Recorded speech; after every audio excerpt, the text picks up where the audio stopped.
This is the Recovery Lab. Here we dive deep into the struggles, victories, and hope that stem from recovery. No shame, no judgment, just truth, grace, and inspiration. Let's walk this road together.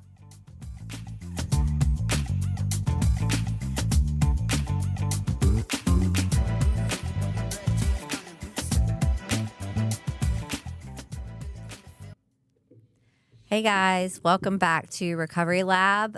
This is episode 134. I'm Brynn Knox. I'm David Sugg. I'm Daniel Anderson. Who do we got today, David? Favorite of all time, Hall Ratcliffe.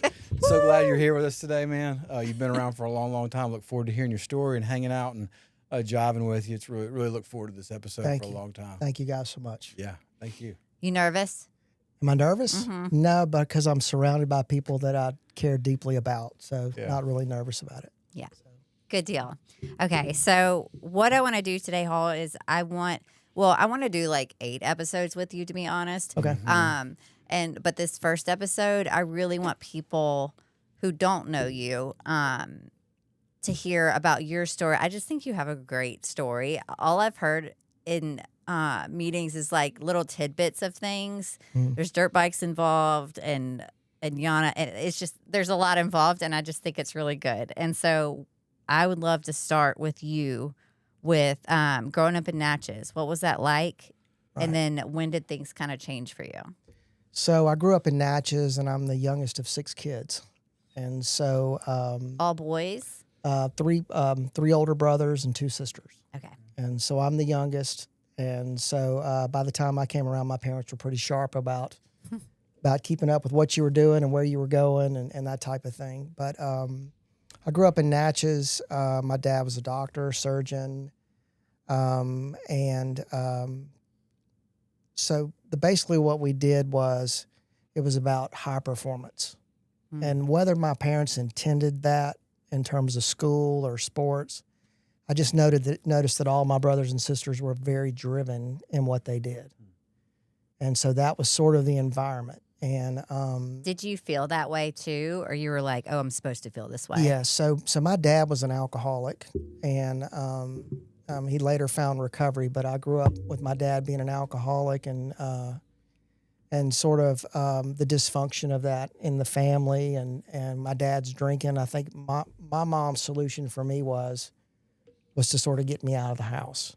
And one of my brothers was an athlete, and he had a couple of friends that were tennis pros.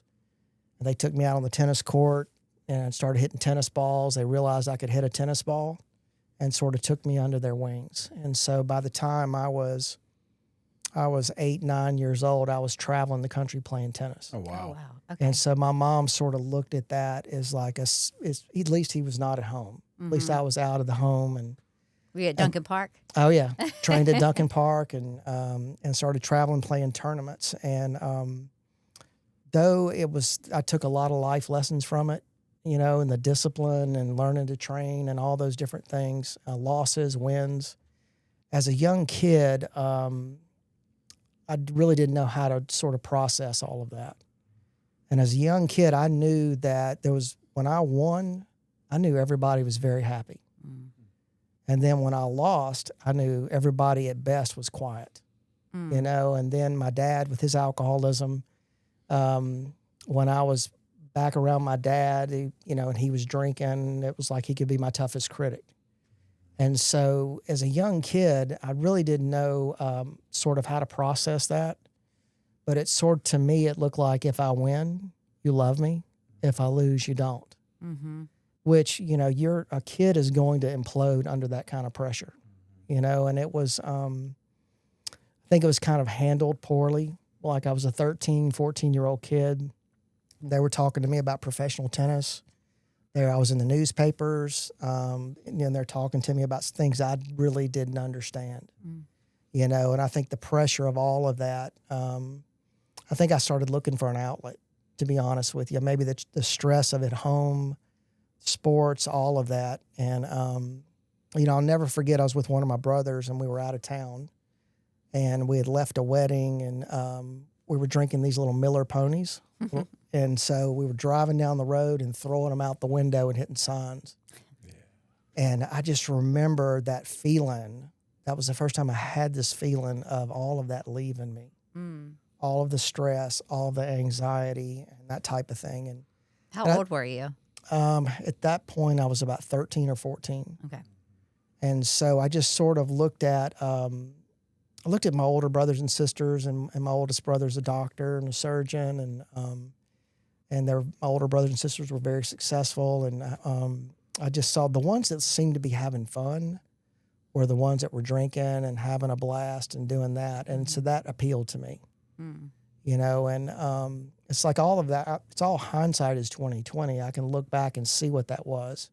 At the time, I had found a way out of the stress of all of it. And I sort of exited stage left in terms of sports. I mean, I played some tournaments, and then I was high school All-American, and then I had the opportunity to go play college sports and that type of thing. And all the while through high school, all of that increasing the drinking, and started experimenting with pot and all that type of stuff. And so I don't know, I graduated from high school very young. I was 17 my first year in college. Mm-hmm. And so I was a 17-year-old kid that had no idea what I wanted to do. I just thought I was supposed to play tennis. And Where'd you go to college? Delta State. Okay. And so I went to Delta State, and then So you went from tiny town to tiny town.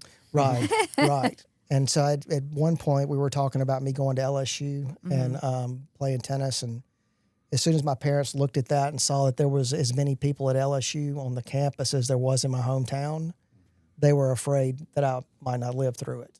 So my behavior had already become really reckless, you know, and they had hoped that me going off and playing college tennis, you know, that would help move me along. And I don't know, it's at that point in my life that I really started making some bad decisions. Like I was playing tennis at Delta State, decided I would move back home to date a girl and work construction when I had the opportunity to be in college. And so I went back home, and things sort of escalated in terms of drinking, and started getting in trouble. I'd gotten multiple DUIs and gotten in a lot of trouble just out and about. And you had those like consequences, even though your parents probably were somewhat well known. Right. And they were huge about outward appearances. And Yeah. I think what happened as a kid that was so confusing to me is that, I mean, I lived there where it looked like, you know, everything looked perfect on the outside, the big home and the cars and sort of craziness going on inside the home. But the next day, it was like nothing was talked about. Like everything was perfect again.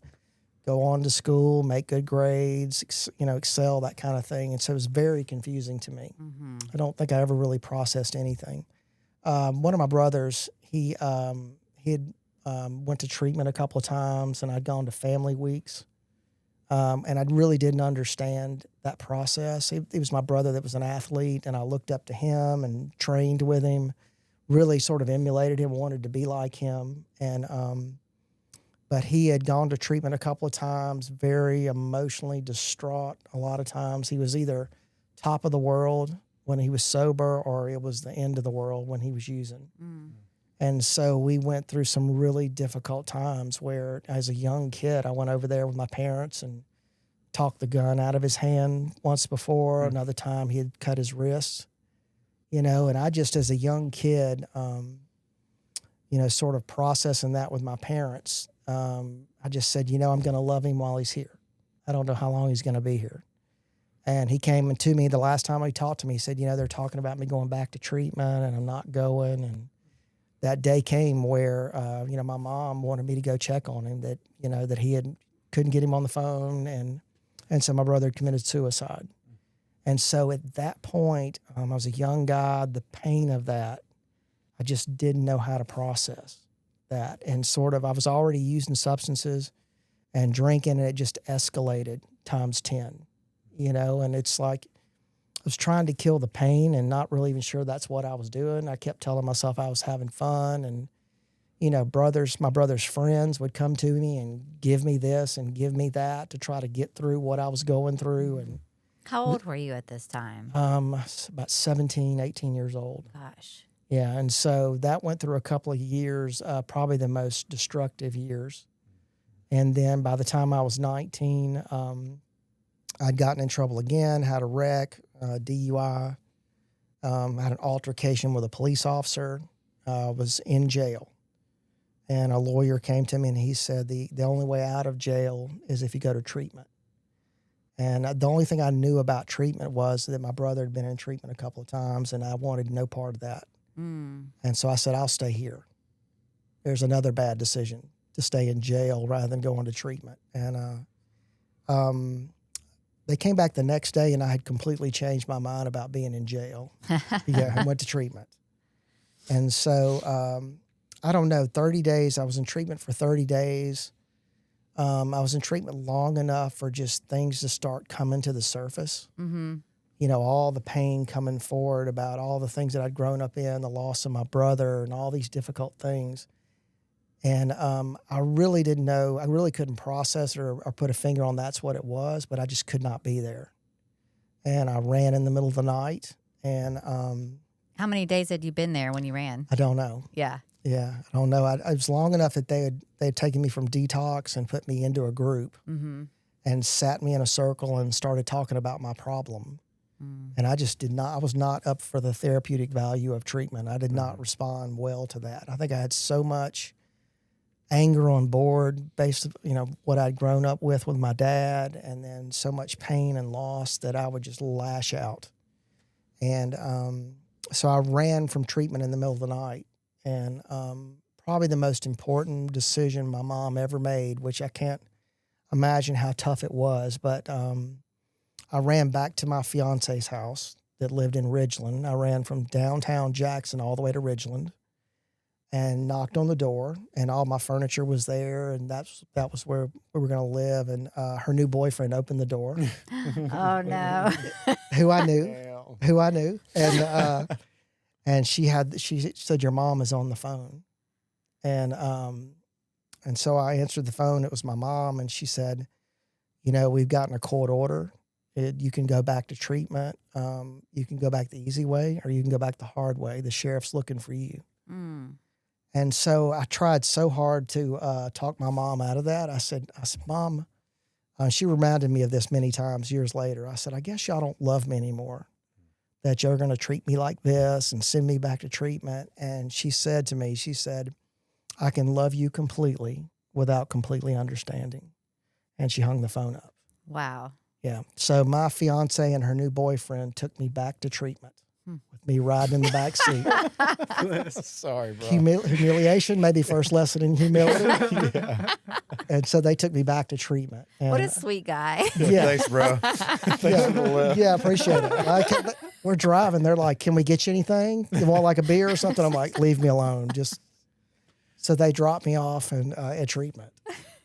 And so I stayed in treatment, and the court order I thought would be dropped at some time. And then they recommended that I go to long-term treatment. And I didn't really know what that was. And they talked about a place out west, and that sounded like not good. And they said, there's a place here that you could go to long-term treatment. And it was Copac Addiction Services. And I didn't really know anything about it. But they said, you know, there's horses there, there's a swimming pool, there's girls, there's all these things there that they tried to entice me there. Well, when I got there, the girls had been gone for a year or so. The swimming pool had been filled in. And the horses, you had to be there for like a year to go for them to take you down for something. But Did you feel like such a victim in that moment? oh yeah, it's like, look what people have done to me. How dare they lie? Yeah, it's like everybody is completely overreacting, you know? And so I think I was still in this belief that if I wanted to get it together, I could, you know? And that was the case with, you know, like sports or school or whatever it is. With the willpower I had, I felt like I could do whatever I wanted to, you know? And I was in long-term treatment and had coaches come talk to me. And they said, you know, you have more willpower than anyone we've seen. You can beat this. And I went, you're right. I can beat this. And so I was in treatment for 3 or 4 months. And I thought I was going to be there for a year. So I just sort of learned to comply with it. And I learned a lot while I was there. And it really helped me process a lot of what I went through with my brother, you know, a lot of therapy and and that type of thing, which was huge. I'd never really talked about any of that, and there were so many things that were ingrained in me is that you just kind of school of John Wayne, you just sort of brush it off and you keep going. It's like stick an arrow in me, I'll break it off, I keep going. And so it helped me process a lot of that. But my dad called me. By this time, my dad was sober and been sober quite a while. And he called me and he said, I got the court order dropped. And he said, when you feel like you're ready to go and you're ready to come home, that's totally fine. I said, okay, Dad, I'll think about it, Wait, why did he do that? I think my dad started to feel maybe guilty that I was going to be in treatment that long. And what that stemmed from was a lot of my dad's guilt of what we grew up with as children. Mm-hmm. And I don't know that my dad ever really found peace with that. I think he felt so bad about what he put us through as kids. And so I think that's a lot of where that came from. And so I told him, I said, I'll go think about it. And I went to my room and was packing as fast as I could. Because I was trying to get out of there. There was about 75 guys there at that time. And when I opened the door to leave, they were all standing in the courtyard. And everybody was standing there and they were shaking their head going, don't do it. You're not ready to go. And I said, I'm going to be totally fine. Like I have a job, I have a girlfriend. I'm going back to boyfriend. Yeah. I left that part out because we had started talking again. So I just magically forgot about all that. So I was going back home and they were just like, don't do it. Don't do it. And, so I was headed home and my mom was like, in terms of like drawing boundaries and holding the line, she was a black belt in Al-Anon. She just really was, and made really tough decisions. I think partly because she had lost a son. Yeah. And at one point, later on, when I'd made amends with her, she just, she said, I thought I was going to lose another son. I stayed awake at night, looking at the phone, waiting for it to ring, for someone to tell me my son was gone. And so she made a lot of really tough decisions along the way. I was driving home and I got home. This is before we had cell phones all the time. And so I drove up, got out of the truck, and my mom was standing there and she said, I love you, but you can't stay here. And I was a young kid. I was 19 years old, wasn't really sure what I was going to do. And ended up getting an apartment and then came back to Jackson, apartment in Natchez, and then ultimately came back to Jackson to go back to school. And what I did was I had no idea what I was facing. I had no idea how powerless I was over picking up that first drink again, or how susceptible I was to falling back into that lifestyle. Well, you had all those coaches and everybody showing up telling you got this, right? Right. And so my mom and dad had confronted me before I left Natchez. And they just said, look, you're not drinking, but you still live the same way. Like you're up all night, sleep half the day. You're running around a lot with the same guys, same people. And I just thought, well, I'm sober. I'm fine. And I came back to Jackson and went to meetings all the time. I went long enough to see a lot of the COPAC staff to let them know that I was doing fantastic when I wasn't, and really thought I was going to be sober. A lot of really good things happened, like job opportunities, and thought I was going to be sober. But I was around that environment with those older people, with the people, old friends, and I would go back to Natchez and see them, and we'd go out to bars and they would say, we're just so glad you got it together and you're sober and all that kind of stuff. And people would offer me things and I would say no. And then one night I had gotten in an argument with my girlfriend. Something was going on with my job and somebody offered me something and I took it without even thinking about it. Mm-hmm. And my friends were looking at me and they were like, what's wrong with you? And then they realized and they're like, he's back. He's back. And that's when, once I picked up again, I went through a couple more years of the most difficult times. It's just really destructive. My grandparents had passed away. My brother passed away and had left me a good bit of money, which was not good. I mean, it's a really bad recipe for somebody who's using substances and living that way of life. It just propelled me along the way. And I don't know. I had reached the point where I was like, okay, when I run out of money, that's probably going to be the end. And I heard people in recovery talking about being 25 and this and that.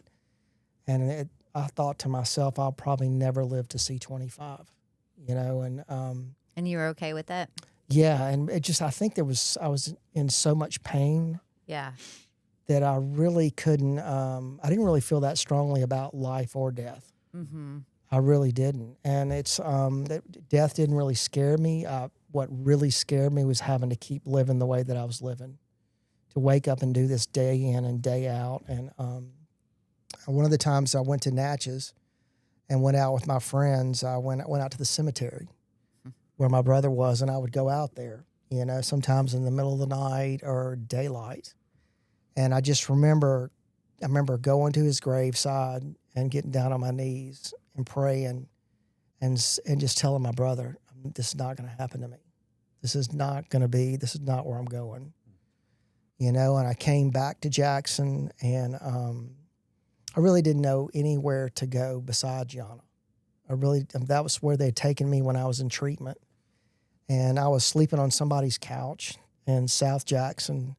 I was still racing motorcycles. My health at that point, I weighed about 50 pounds less than I weigh now.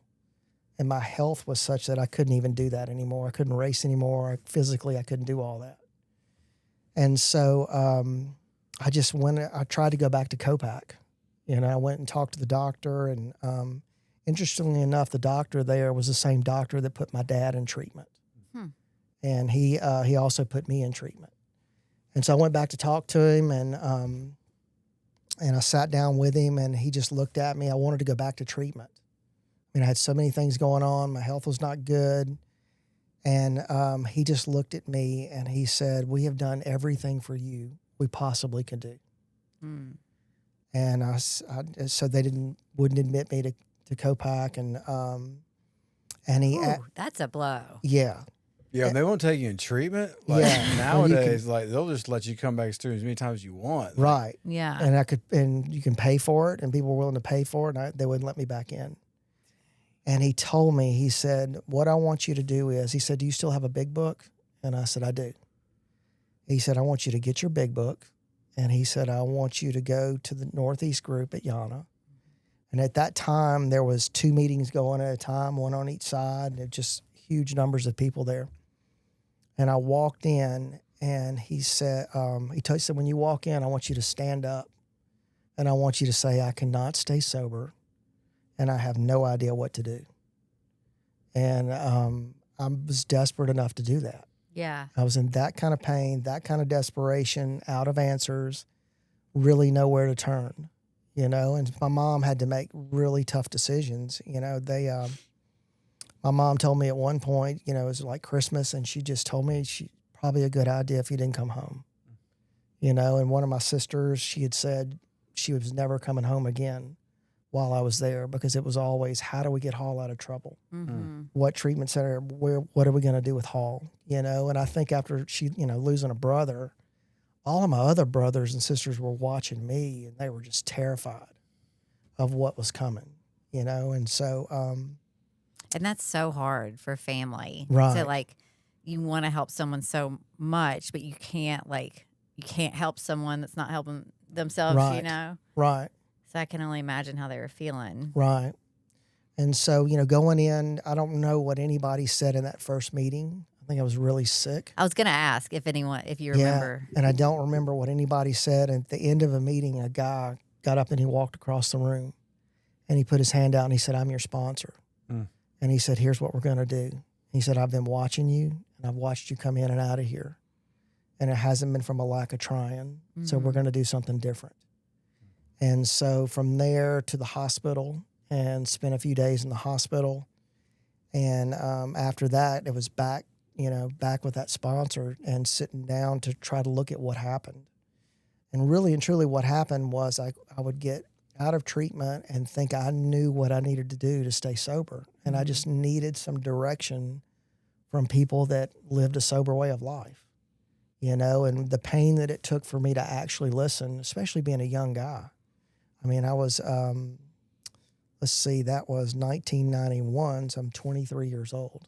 That's so young. Yeah, I was still playing sports and that kind of thing. So for me to listen to somebody, it was very, very, took a lot of pain to listen, and just day in and day out, I just started doing what a sponsor told me to do, and not only getting involved in the steps, but, he said, I've heard you talk about what you've been through, with your dad's alcoholism, the loss of your brother.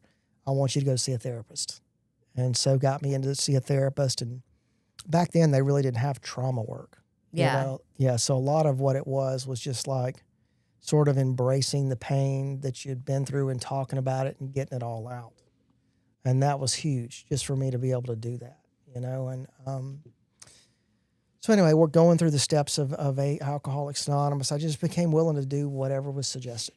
I just did that, and, I noticed, probably some of the toughest things going through the steps were making amends to family members, and, making amends financially. I owed more money than I thought I would ever pay back.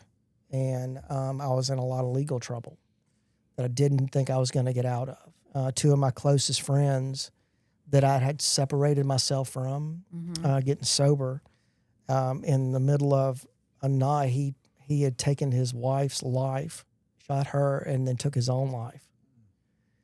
So that happened, early into recovery. I had to go down to Natchez and be a pallbearer in 2 funerals and carry 2 caskets and with their parents in tears saying, don't end up this way.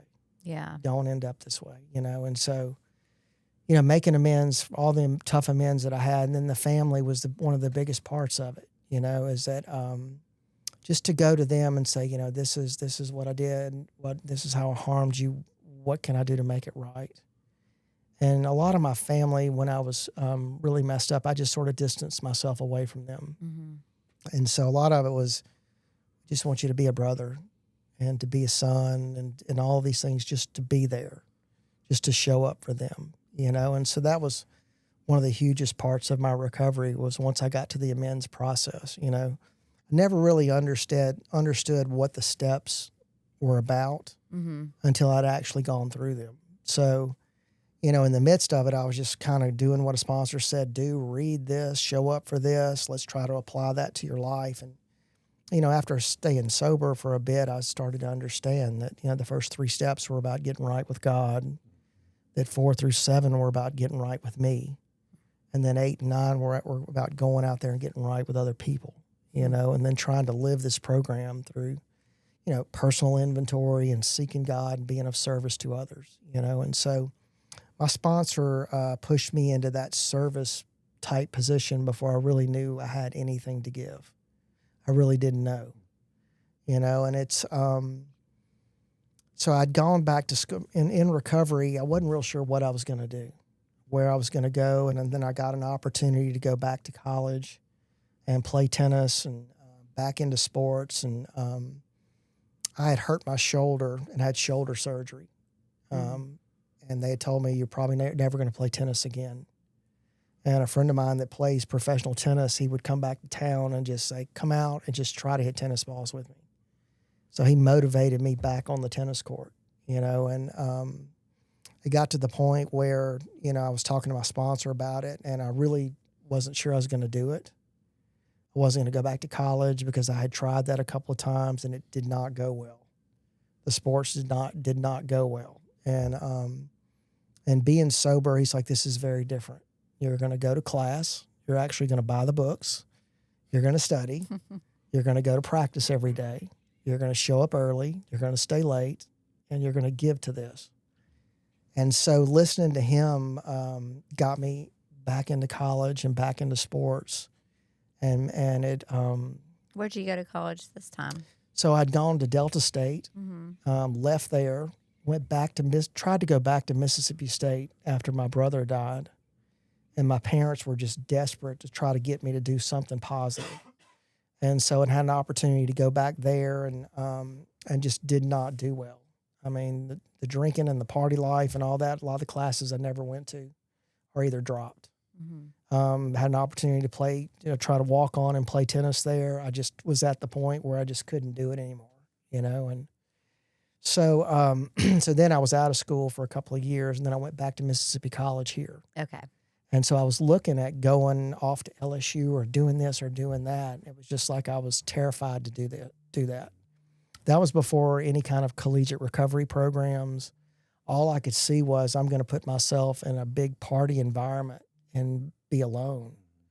And so being here, I could stay in the recovery community, go to college, practice, and I would leave as soon as it was over and back into the recovery community and back around my friends.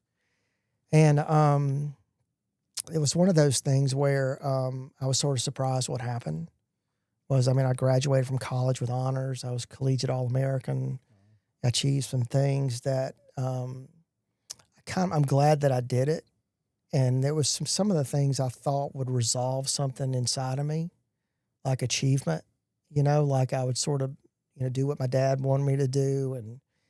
And I just know that achieving those things, though they were important, I think it still left me feeling a little empty.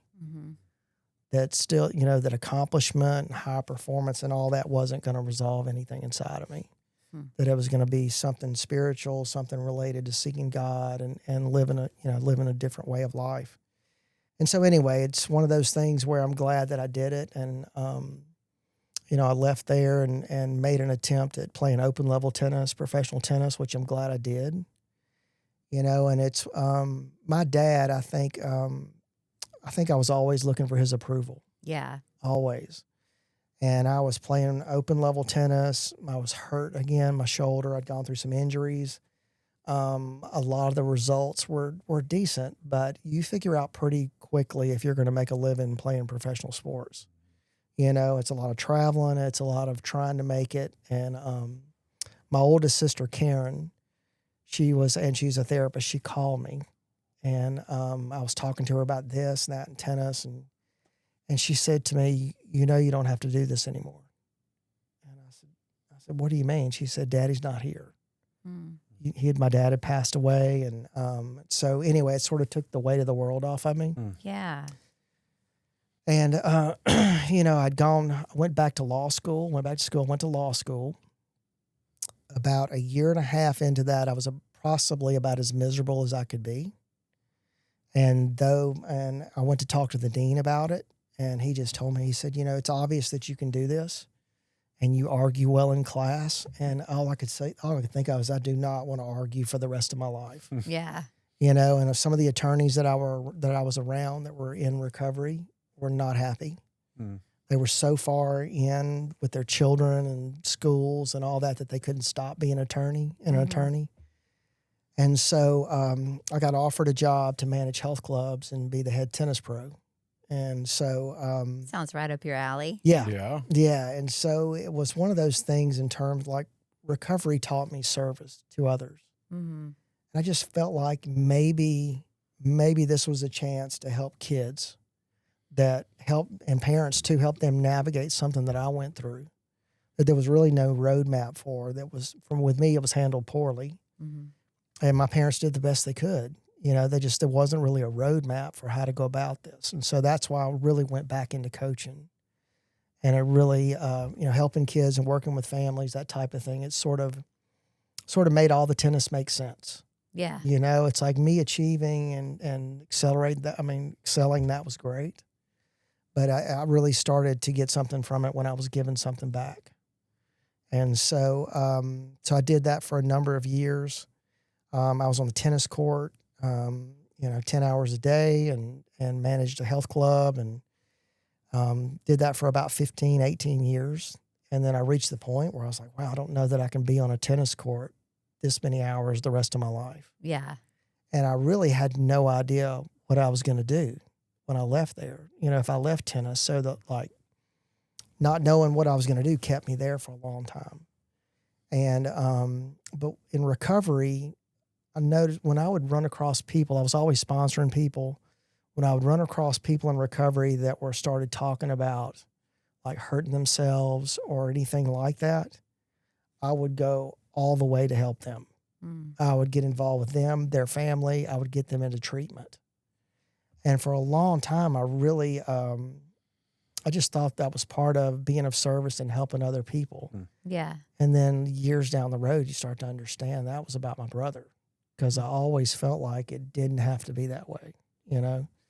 So anyway, I was doing a tennis event where I was speaking. There was a lot of people there, and I had two ladies come up to me that were nurses at Copac Addiction Services. And they asked me if I would ever be interested in doing presentations for them. And I said, well, tennis is what I know. It's like, I'm in recovery, but tennis is really what I know. And she said, well, there's people out at Copac now that say you put them there. So you must know something about helping people or talking to families. And so at that point, I called Copac, the CEO, and that's where I'd left treatment. That's where I'd walked out of the door. That's where they didn't let me come back to treatment. Yeah. So I called him, and he said, here's what I want you to do. He said, you put on a suit, and then I want you to walk into our boardroom and present our program to us. I said, okay, what have I got to lose here? So so I go out there, I walk in the door, put on a suit, I walk in the door, and there's all the people sitting around the table that tried to treat me, the doctors, the therapists. They're all sitting around the table. And some of them were looking at me like, we know this guy, you know, this guy's been here before. And I really don't know what I said, but I presented their program to them. And then I remember I turned around and walked out of the door, and the CEO followed me out the door. And he said, look, if you want to do this, you can have, this job is yours. He said, we'll give you a car, a credit card. You don't pay for anything. You just go. And so I just sort of looked at how much they're going to pay me. I'm like, I could go back to tennis, could always go back. So I went from being on a tennis court 10 hours a day to driving down the road, looking out the windshield, going, what have I done? Like, where am I going to go? What am I going to do?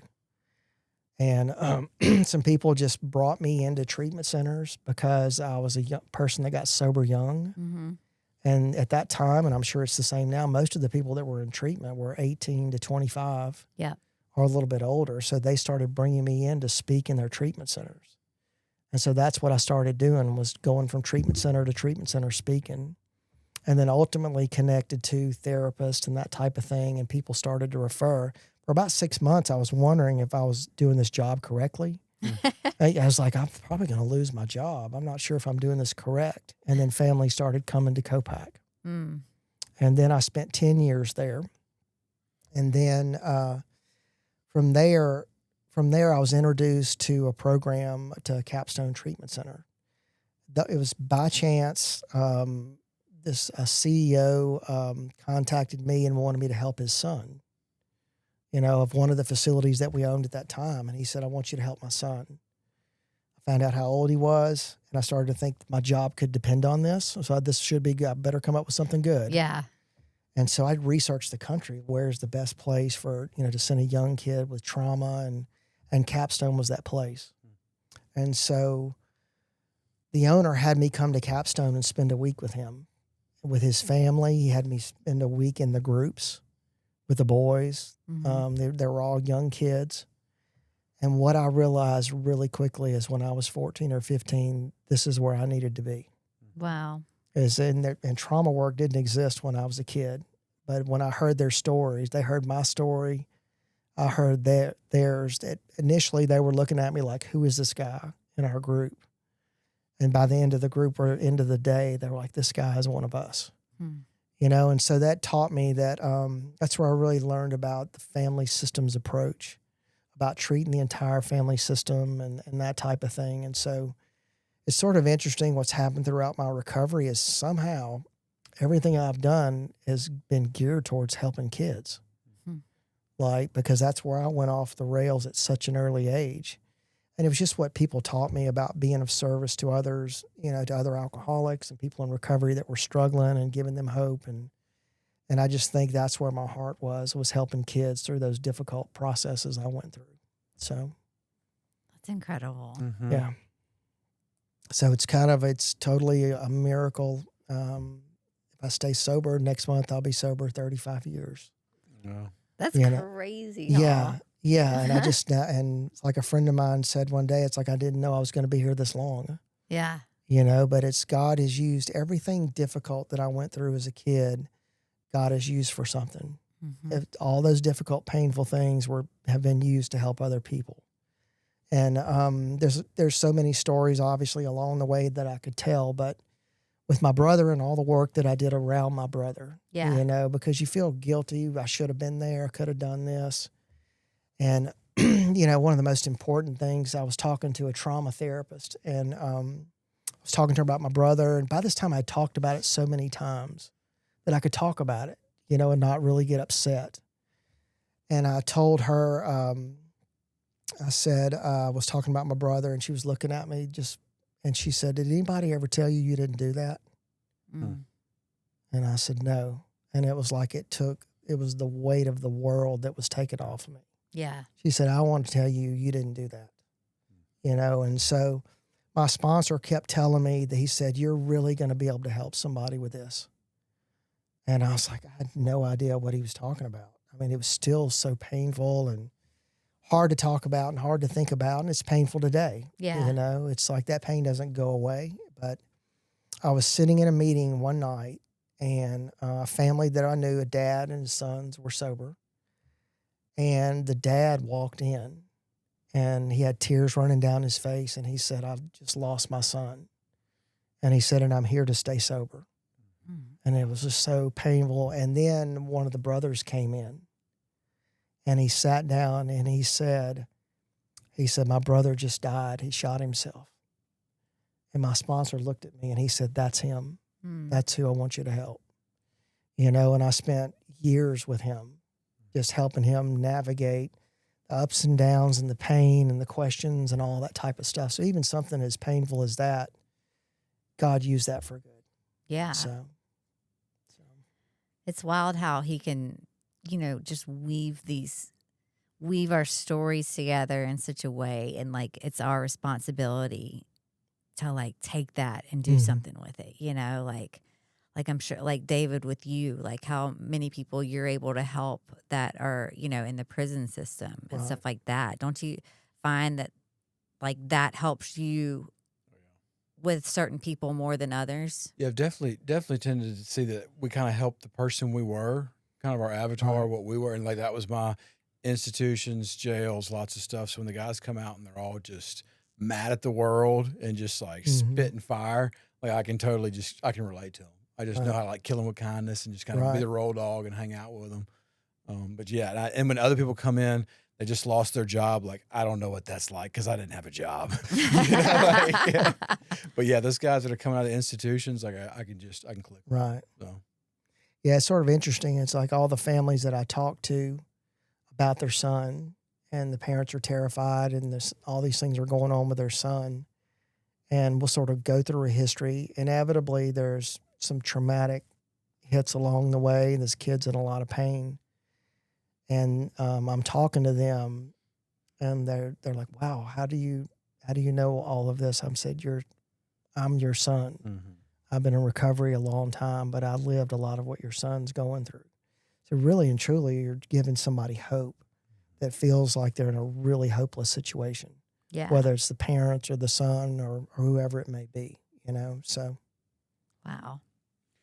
Go ahead. Oh, no, you go. I'm curious, in today's, like in the frame of today's, how we treat people and kind of come back and we never shut the door on somebody and give them treatment as many times as possible is very, very different than the story you went through. So doing it, the head of the place said, "Dude, we've done everything we can." Like, you don't hear that anymore. No. What do you think of that? Like, was that just a lucky break for you? Is that something you'd like to see more of in today's we kind of flood with therapy at times? Yeah, I think what they did was I'd spent so much time in treatment that they really and truly had done everything for me. And then at this group, there were a number of people with long-term sobriety and some of the staff members. And they just knew that if I went to the group and applied myself, that's what needed to happen. But that is very unusual for someone to not take you back into treatment. You think it And, was more of a unique assessment of Oh, what's yeah. really going on Right. than just this kind of, hey, we've done everything for you, kid. Right. Get out of here. Okay. And that's one of the toughest things with parents today is that, you know, a lot of these kids, when they go off the rails, the parents are looking for what's the next treatment center we can send them to. And they're nice treatment centers. And a lot of these kids become treatment savvy. Yeah. They've been to a number of different treatment centers. And sometimes the line that has to be drawn is to let that kid experience some consequences. Let him experience what it is to not know what you're going to pay, how you're going to pay for something, how you're going to eat, where you're going to go, you know. And I think that's the decisions my parents made when I was a kid, and I was emancipated at a very young age, so that I was not legally tied to my parents. They knew that they did not want to be sued by what I was doing. So They did it to you? Yes. Wow. Yeah. So they made some really hard line decisions. And so when we can get parents, you know, and to hold the line with a lot of these boys, that's the best thing you can possibly do. You know, so it's one of those things where it's hard to do. And I can't imagine, I have 3 children and I can't imagine the decisions that my parents made. Yeah. And the parents that I see that we work with, a lot of those parents, they make really, really tough decisions. But it gets to the point where they're looking at this is life and death. Though these decisions are extremely difficult, this is about life and death. You know, and so once they get there, then they're sort of willing to hold the line with it. So I don't want to minimize what you went through, the trauma, losing your brother. That was how much of it do you feel that was just a predisposition, maybe genetic lottery with your dad being an alcoholic, and it obviously shows up in your family? Do you think does the percentage matter at all, or do you? 50, you know, it's like if you talk about the disease concept, I can totally relate to that once you start drinking and drinking to oblivion and that type of thing. But I think I was totally susceptible because of the pain on board as well. So the activating event, like the things there, the precursors for cancer, whatever there. But if you don't smoke, it won't happen. But then this trauma happens, this thing kicks it off. Because we work with boys all the time that they don't all use substances. Only about 50% of them do. But they'll come in with some type of addictive behavior that a lot of it has to do with technology, whether it's gaming, video gaming, pornography, sometimes just depression and anxiety and suicide attempts and that type of thing. But with that kind of pain on board, these kids are looking for a way out. And they don't consciously know that's what they're doing, but they're looking for a way to avoid the pain. And you take one thing away from them, it turns into something else pretty quickly.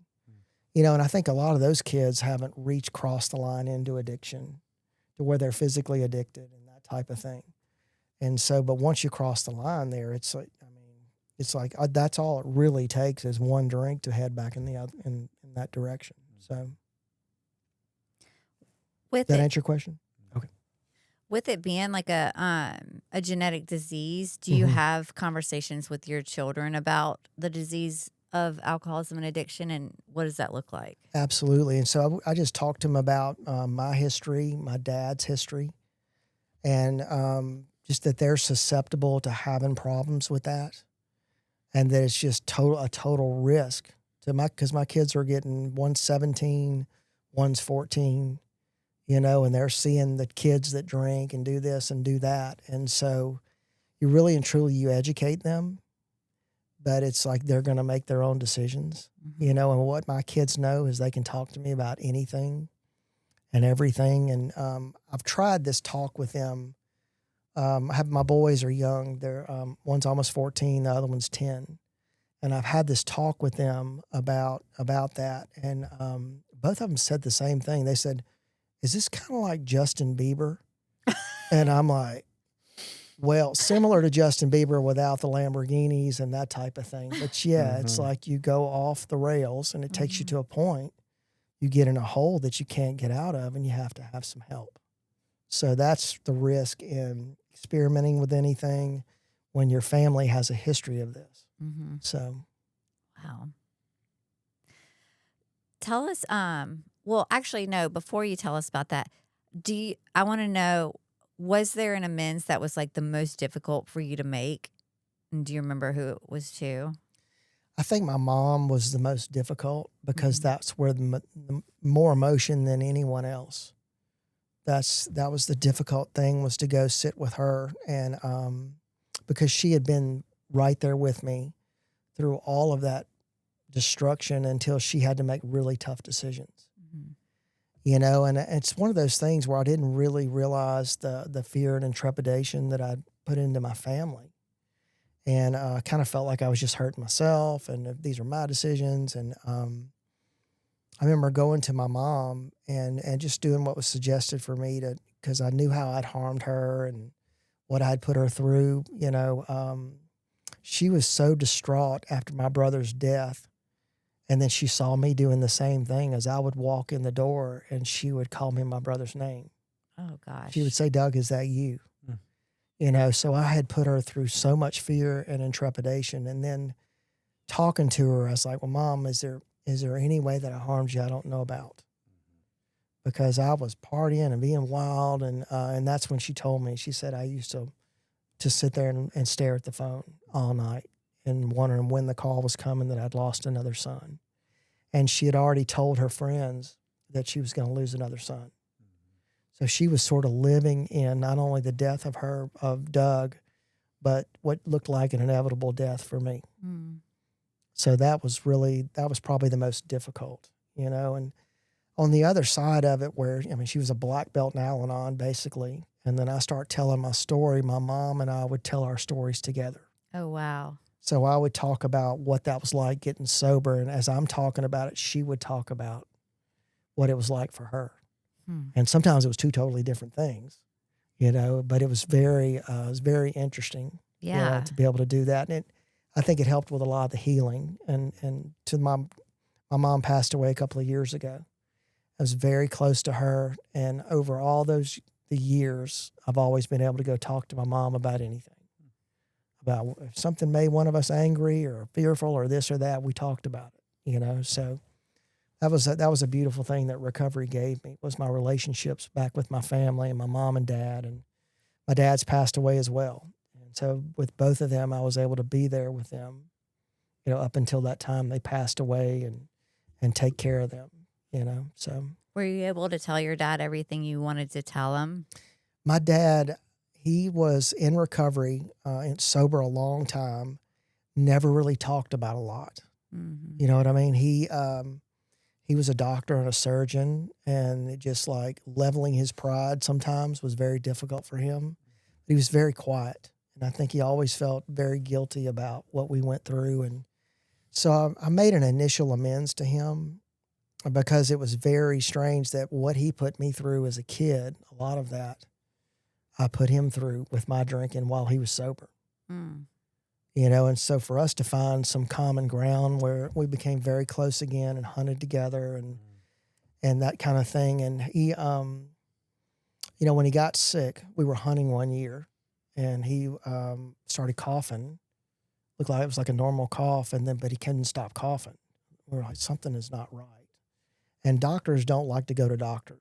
Yeah. They don't, yeah, so they sort of self-diagnosed, and I think he knew that he was sick for quite a while.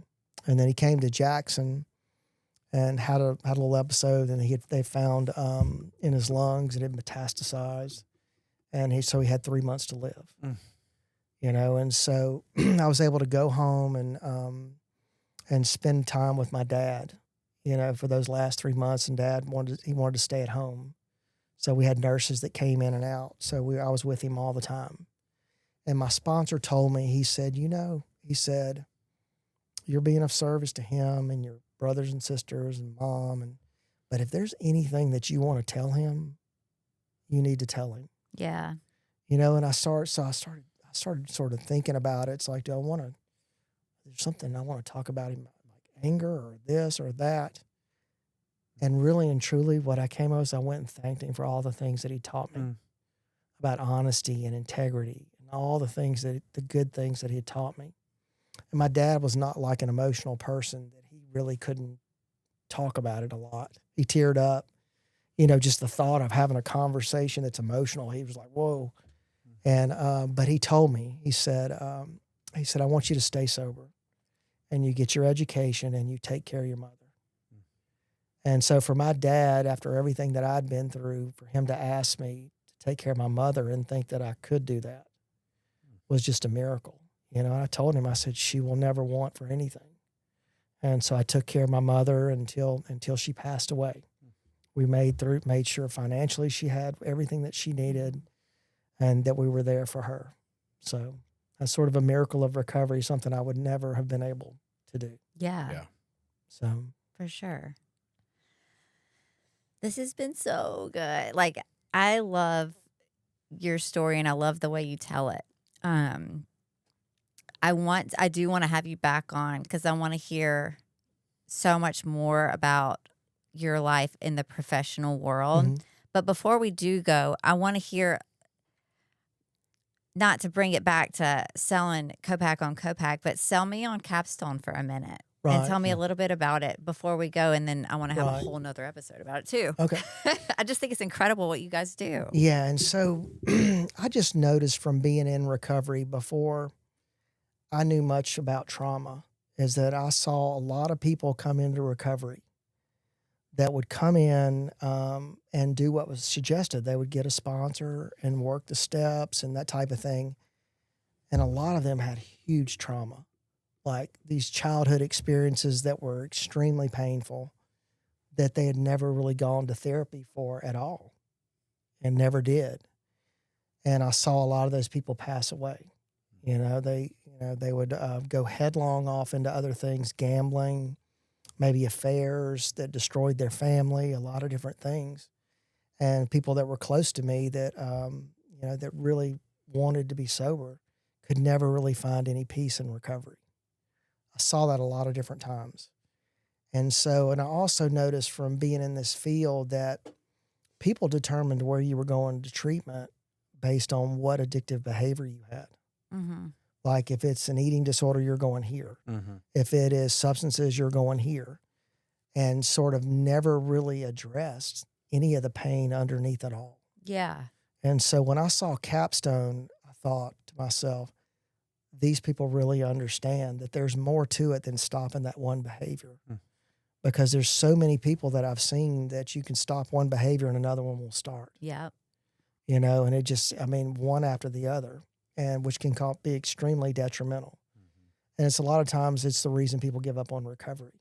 Mm-hmm. It's like they can't find happiness, they can't find peace. And so, going to work for Capstone and they trained me in trauma just to work for them. I handle their business, their outreach, that type of thing. But I love that you got trained for trauma though. right, Like, right, just to have, like, I don't know, that's how important it is to them. Like, it Right. doesn't matter that right, you're not this specific trauma therapist, but they want you to have this right. training anyways. So the first part of it was going through a trauma training where the first module of it was to do my own work. Because they want to make sure that you are on stable ground before you're working with families and boys that have been through trauma. Mm-hmm. And so that was the first part of it. But Capstone is more about addressing the underlying pain that's driving addiction. So it's not really, the question is not what is the addiction and how do we stop that addiction, is why the pain and what can we do to address the pain. Mm. And so it's the first treatment center that I've ever seen that all of the therapists are trained in trauma. They have 4 different trauma trainings. And so everyone is trained. And so I've saw people from all different addictive, traumatic situations come there and find what they needed. I saw family members find what they needed. Inevitably, what's happened is with the boys that come in, we do trauma work with the family as well. The parents come in and do a trauma egg, which is sort of they're going through their trauma that they grew up in. Inevitably, the parents have gone through traumatic things. And the traumatic things that they've grown up with, that they found out how to sort of navigate, a lot of them have sort of addressed it by high performance. Mm-hmm. If I succeed financially, if some of these are professional athletes, if I succeed here, then those messages aren't right. The messages that I'm not good enough and how come nobody loved me and that type of thing. And so a lot of what happens is their expectations on their son are to do what they did. Make straight A's, perform at the highest level, and all those different things. And kids implode under that kind of pressure. Yeah. And so that's just one common thing, but so many things about treating addiction and different things are just addressed under that trauma model. So it's pretty interesting. I have a question. Sorry, I know we're going long, but I have some questions. So what if, what if there is a kid that is just really struggling and does have, some sort of behavioral addiction or just anything like that, but there's no, because your trauma is big and obvious. Right. What if there's nothing really they can point to in their life that's this big, huge event, but they feel this like brokenness? Right. And so when people hear trauma, they automatically think the worst. Yeah. Like sexual abuse, physical abuse. Probably some of the worst traumas for a kid are neglect and abandonment. And you can have kids that are neglected and the family's still together. And so that sort of neglect, like high performance parents that don't have time for their kid. That's one part of it. But a lot of what you see with kids is we only know about 25% of our children's experiences. And just kind of a funny example that our doctor gives is like, as an adult, if I walked into a group of adults and my pants were unzipped, y'all would say, hey, somebody would pull me to the side, zip up your pants. Mm-hmm. And if a kid did that, a 15-year-old kid, he would never live that down. Everybody in that class would make fun of him. It would go on and on and on. And that's kind of an example of it. But trauma for a kid can be anything that separates them. Like we've had kids that were had some type of physical ailment where they had surgeries and life-changing surgeries. It makes them feel apart from, and so there's all kinds of different traumatic things that happen that are not necessarily the worst things you could think of, so. Okay. I mean, a lot of it's grief and loss. We have a lot of boys that come that have lost a parent, that have lost both parents at a very young age, or lost a brother or that type of thing, and just cannot process it, And so some kids can be more resilient than others, it seems. But it's, and a lot of that has to do with parents that talk to their children. Mm-hmm. Like a lot of times parents, like if something happens to a kid and they go talk to their parent about it, the first reaction is, what were you doing there? What were you doing there when something horrific happened to them, which will send them into a complete another level of sort of dysfunction. Mm-hmm. So there's so many different forms of trauma, and a lot of the kids that come to us, if you're familiar with the ACE studies. Yeah. Okay, so with Adverse Childhood Experiences study, those are 10 questions about traumatic things that happen within the home. And it can be divorce, an alcoholic parent, a parent goes to jail. It can be all these different things. Those are only experiences that happen within the home. A lot of the boys that come to Capstone, they score 6 and 7 on that test. I just said 6 and 7. Hey, there we go. But they score 6 and 7 on that test, which is, complex trauma, and so we have a lot of kids that come from adoption relinquishment issues. And so these were kids that were adopted by loving families that tried to give these children everything they possibly could, and the kid cannot accept the love. Because a lot of times they don't know exactly what the kid went through in their first years. But we've had kids that were, living in the street, like in Romania, eating butter out of a trash can to stay alive. And then they get adopted by, a family, middle class, upper class family that's giving them everything that they need. And the kid can't, attach, can't accept that love. So it's really anything that sort of can create that attachment wound, where a kid can't connect, and then they start to attach to all the wrong things, Yeah. So. That makes sense.